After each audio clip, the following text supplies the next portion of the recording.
2,000 miles from the nearest continent, in the emptiest quarter of the largest ocean on Earth,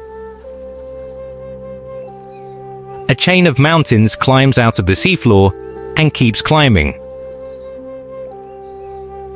until at last it breaks the surface and becomes land. No other inhabited place sits farther from anywhere else. To reach it by sea is to sail for days and see nothing. No coastline, no lights, no other ships, until suddenly, green appears where there should only be blue. The land itself seems to still be deciding what it wants to be. In places it is black and raw, cooling rock laid down within living memory. Steam still rising from cracks in its skin. In others, it is soft beyond describing. Valleys so deeply green, they seem to swallow sound. Waterfalls threading down cliffs like unraveling silk. Air so heavy with moss and salt that it clings to the lungs. Fire and gentleness, violence and lushness sit side by side, often within sight of one another. A single afternoon drive can carry a traveler from a desert of hardened lava to a rainforest dripping with orchids. It is a place built from contradiction, isolated, yet among the most visited destinations on the planet.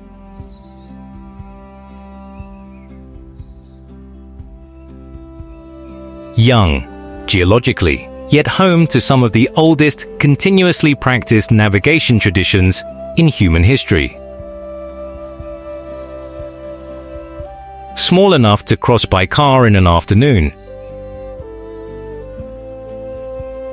Vast enough in feeling to seem like its own world entirely. But its true character lies not just in its isolation, but in the people who chose, against every reasonable instinct, to cross a trackless ocean not once but again and again, and to call what they found home. Before we begin, tell us where you're watching from. Drop your country and city in the comments below. We love seeing people from all over the world joining these journeys together.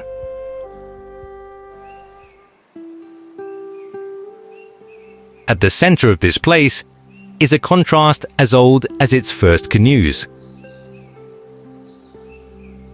A land ancient in its rhythms, yet endlessly renewed. Both by lava and by the waves of newcomers who have washed ashore across 2,000 years. Polynesian voyagers first, then missionaries. Plantation laborers from Japan, China, the Philippines, Portugal, Puerto Rico, and beyond. Then soldiers, then surfers, then the millions who now arrive each year by jet. Each wave has left something behind. None has fully replaced what came before. This is a story not of paradise, but of persistence. Of a culture that has been overthrown, plowed under, paved over, and sold as a postcard. And that has nonetheless kept its language on its tongue and its dances in its knees. This is Hawaii, the story of how a people learn to live, generation after generation, on land that is still, quite literally, being born.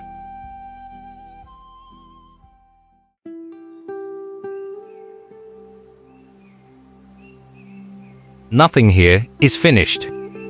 The islands are still being made, stone by stone, in real time. And everyone who lives among them knows it.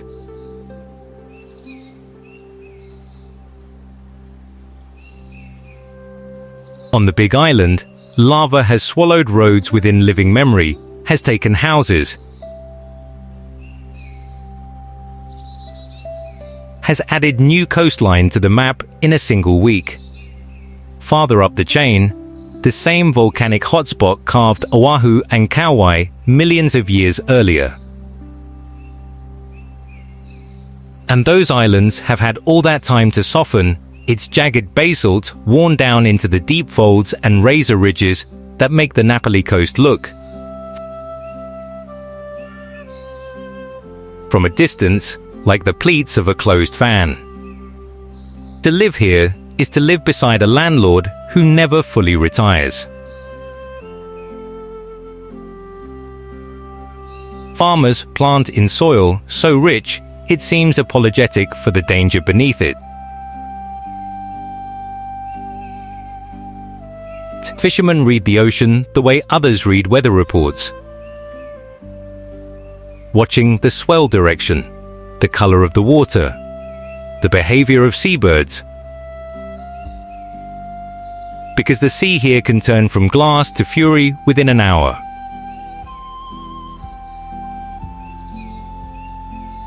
Trade winds blow nearly without pause, carrying moisture up one side of a mountain and leaving the other side a desert, so that a single island can hold rainforest and near drought within 20 miles of each other.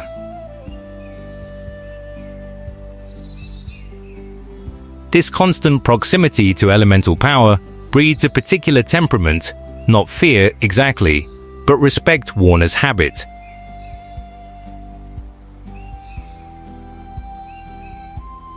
People here do not conquer the land.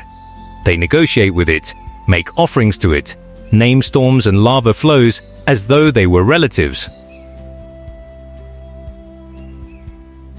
Because in the oldest understanding of this place, they are.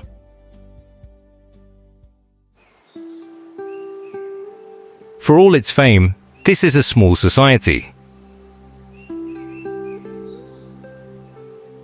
Fewer than 1.5 million people are spread across the main islands, and outside of the urban stretch of Honolulu, the numbers thin quickly. A few tens of thousands on Maui, a few thousand on Molokai, smaller still on Lanai and Niihau. On the smaller islands, a stranger cannot walk far without being recognized as one, and cannot stay a stranger for long.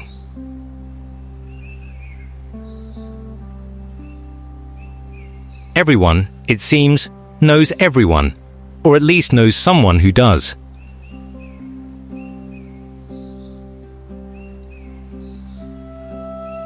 Ask where a person is from, and the answer is rarely just a town.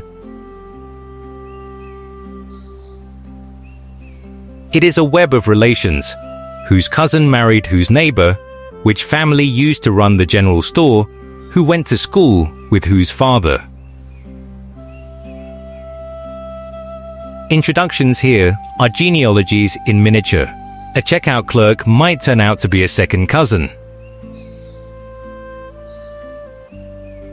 A plumber might have coached the customer's daughter in youth volleyball 15 years earlier. This intimacy shapes behavior in quiet but binding ways.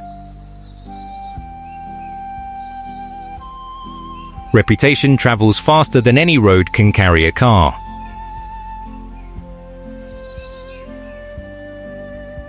Kindness is remembered for decades, rudeness even longer.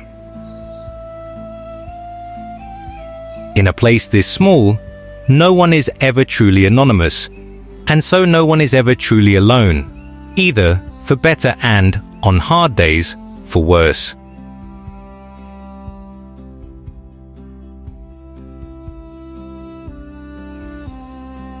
Morning begins with ritual, and ritual begins with food. Long before sunrise touches the valleys, farmers are loading trucks with sweet corn, dragon fruit, apple bananas, and rows of leafy greens still beaded with dew.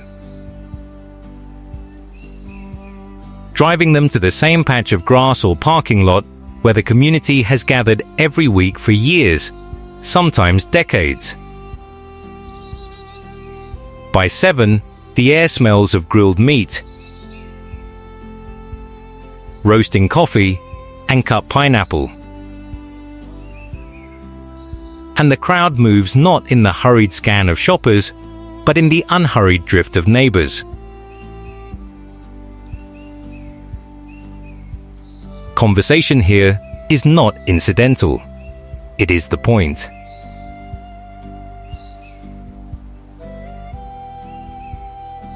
Locals call it talk story, an unhurried exchange with no fixed destination, in which the weather, a grandchild's soccer game, and a cousin's new job might all surface in the same 5 minutes.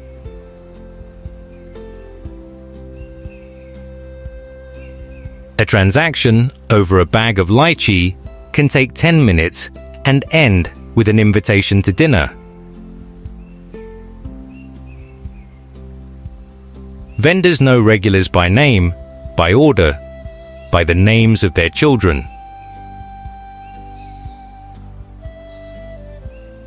This same rhythm repeats at the corner store, the gas station, the school pickup line.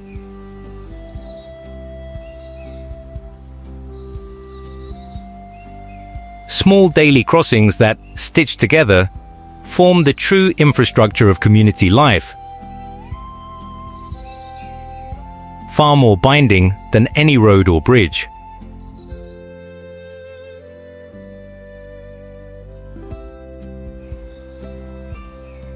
At the center of it all sits family, not the narrow, nuclear unit familiar elsewhere, but something wider and more elastic. Hawaiians call it ohana, and the word carries weight beyond translation. It extends past blood to include the deeply close, the informally adopted.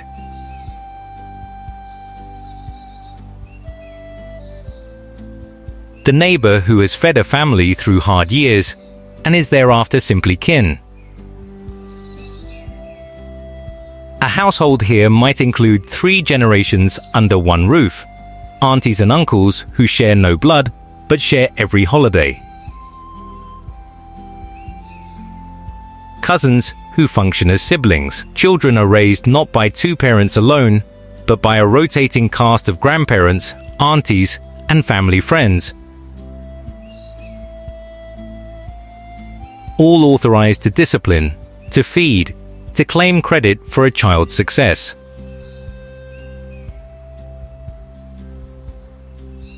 Decisions, where to live, whether to take a job on another island, how to spend a Sunday, are rarely made by one person. They are made by the family, together, often loudly, always eventually. This structure is not sentimental decoration. It is the actual social safety net. When a hurricane damages a roof, when a job is lost, when a baby is born, it is not government aid that arrives first. It is ohana, with tools, with casseroles, with spare rooms, without needing to be asked twice.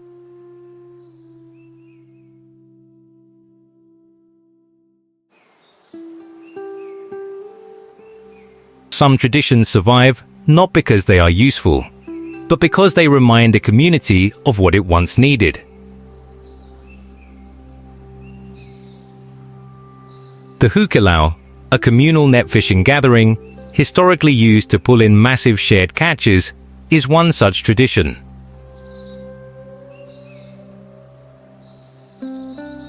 Long ropes strung with tea leaves are laid in a wide arc from shore, and dozens of hands, young and old, haul the net slowly inward, singing as they pull, the rhythm of the chant timed to the rhythm of the labor.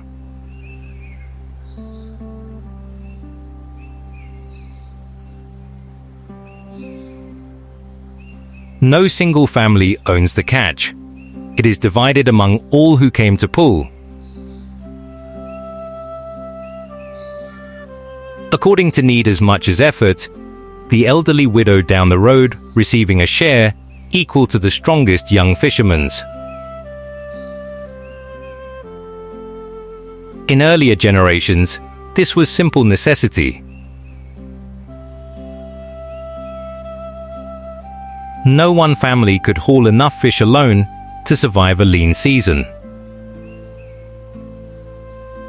Today, in most places, it survives as ceremony and festival rather than daily practice. Revived for cultural events, school programs, and community gatherings that teach children a labor their grandparents once depended on. What endures is the underlying logic that in a place this exposed to the ocean's moods,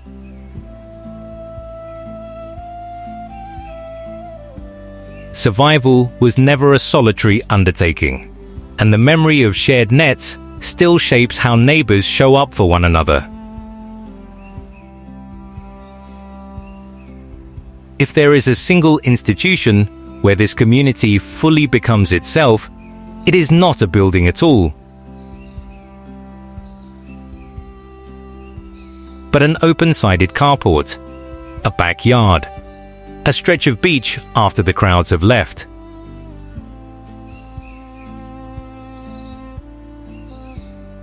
Someone brings a ukulele. Someone else brings an ipu gourd drum. A cooler appears, then folding chairs, then, without much planning,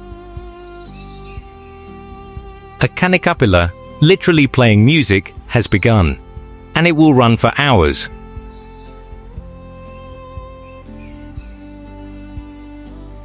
There is no set list, no stage, no audience separate from performer. A grandmother might take the lead vocal on an old Hawaiian standard, then hand the melody to a teenager who slides effortlessly into a modern falsetto version of the same song.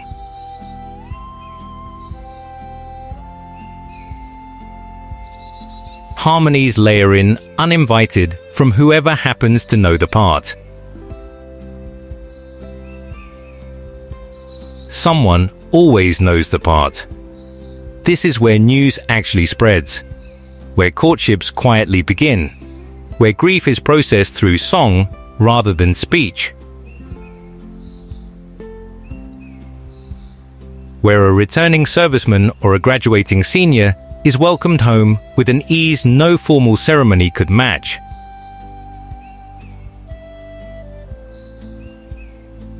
It costs nothing to attend and nothing to belong. The only entry requirement is showing up.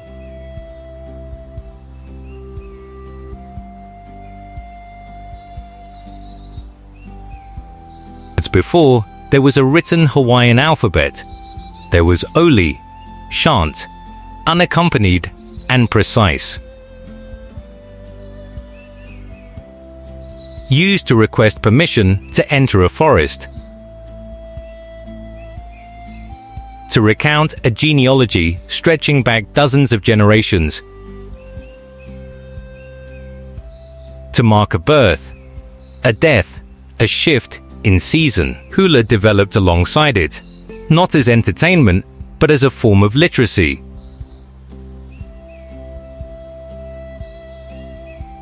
Every gesture of the hand, every bend of the knee, encoded meaning as exact as any written sentence.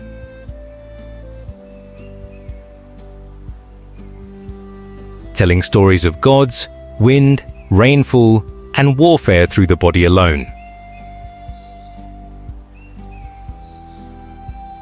The Hawaiian language itself nearly vanished. For much of the 20th century, children were punished for speaking it in school, and by the 1980s, only a few thousand fluent speakers remained, most of them elderly.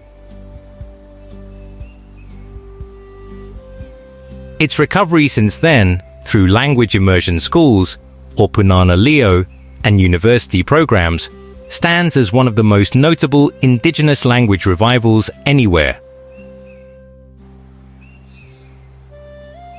Spoken today by a new generation raised to sing before they could read.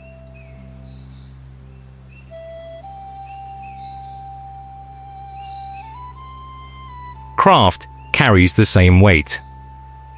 A lei is never merely decorative, the flowers chosen, the pattern strung.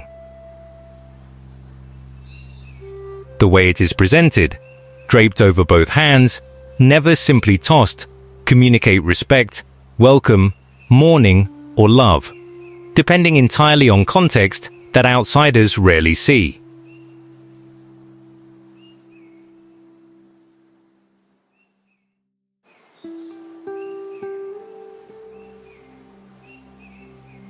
The pride felt here is not the pride of an easy history.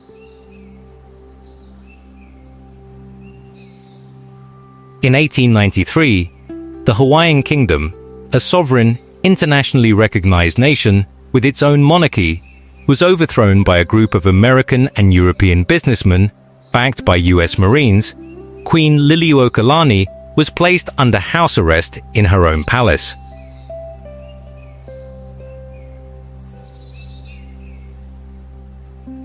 Annexation followed, then decades in which the Hawaiian language was suppressed and native landholdings were steadily eroded.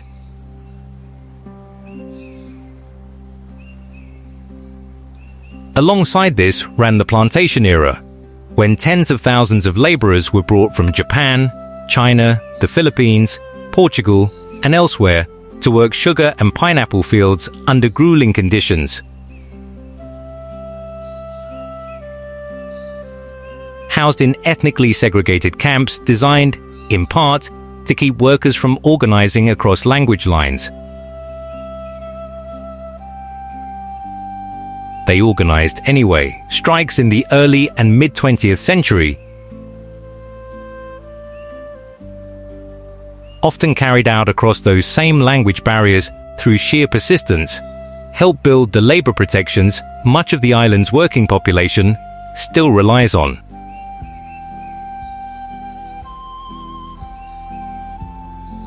These histories are not dwelt on bitterly here, but they are not hidden either. They surface matter-of-factly in school curricula, in family stories, in the quiet fact that many surnames in a single classroom trace back to a handful of plantation camps that no longer exist.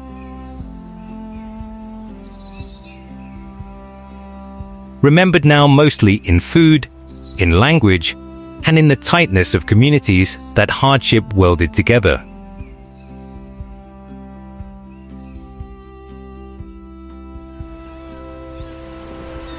Long before it was exported as a global pastime, hei nalu, wave sliding, was already central to island life.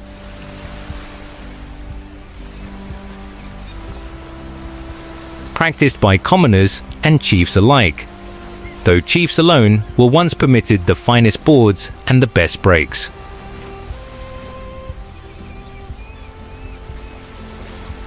Surfing was recreation, competition, courtship, and spiritual practice folded into one, accompanied by chants asking the ocean for good surf, and boards carved from koa wood with the same care given to a canoe. That lineage never broke. Today, children learn to read a wave's shoulder before they read a full sentence, taught by parents who were taught the same way.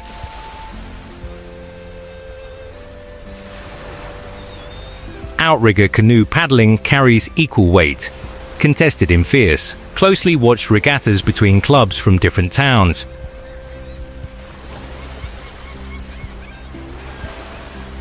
Whole families arriving to camp beachside for a weekend of racing, cheering, and afterward, the inevitable shared meal.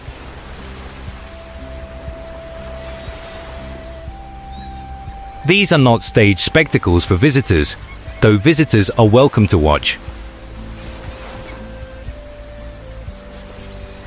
They are the genuine, ongoing measure of local skill and standing. A young paddler's strong stroke, or a surfer's read of a reef break, earning a kind of respect that money here has never quite been able to purchase.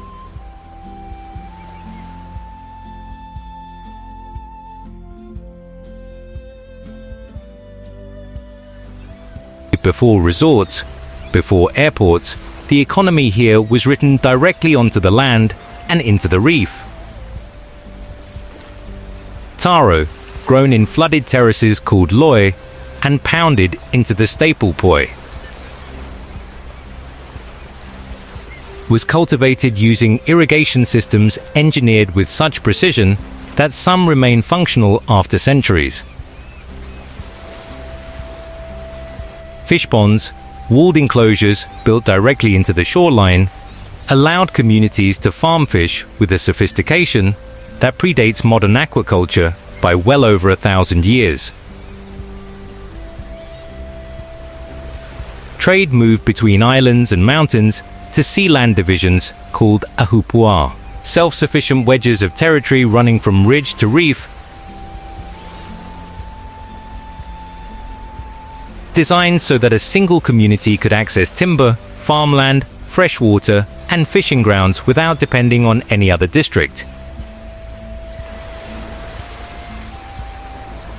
It was, in effect, a closed-loop economy, remarkably resilient to the isolation that surrounded it. The plantation era briefly reorganized all of this around single export crops.